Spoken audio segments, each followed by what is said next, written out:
magaalada Saylac Sheekh Ibraahim Cabdi Faxal waxa uu soo bandhigay shixnad khamriya oo ay ka soo qabteen dhanka iyo xuduudka loo yacado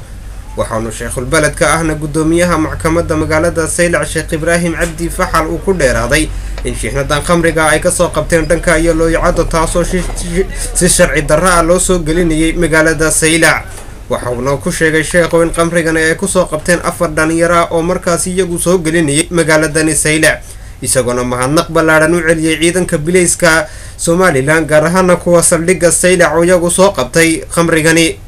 sheekha oo arrimahaasi ka hadlayna waxa uu yiri bismillaahir rahmaanir rahiim waxaan halkan lagu soo qabtay khamri lagu soo qabtay 3 nin oo nuuc walba leh ma sha Allah booliisku way soo shaqeeyeen Cabdulqaadir taliye ku xigeenka halkan sii fadhiyay intii uu maqnaa maaragtay taliyihii halkani waa ku liibaan insha Allah khamriga way nagala raageen booliisku ee muddo 3 sanadood lama soo qaban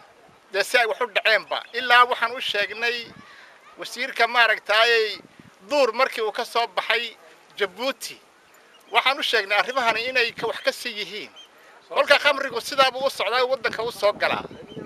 ka bacdi waxaan u baahsan booliiska nabigu wuxuu yiri salaatu wasalaam meesha aan shurdi lahayn isaga taga shurdi waa askarta weeyaan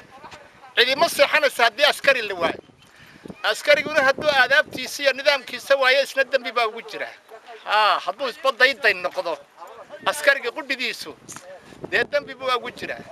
laakiin ajri badan buu ku leeyahay askarigu marka soo jeedka iyo nidaamkiisa sida uu shaqadiisa u wato sida darteed waxaan doonaynaa macnaha booliisku way mahadsan si kastaba ha ahaatee muddooyinkii ugu dambeysay ayaa ciidamada booliiska magaalada Saylac waxay ku howlanayeen soo qabashada qamrigan ayaa isagu ah maandooriyo iyadoona laga soo daadgureeyo dhanka iyo magaalada loo yacado Saman Maxamed Cabdillaahi shabakada caalamiga Shinida News magaalada Saylac.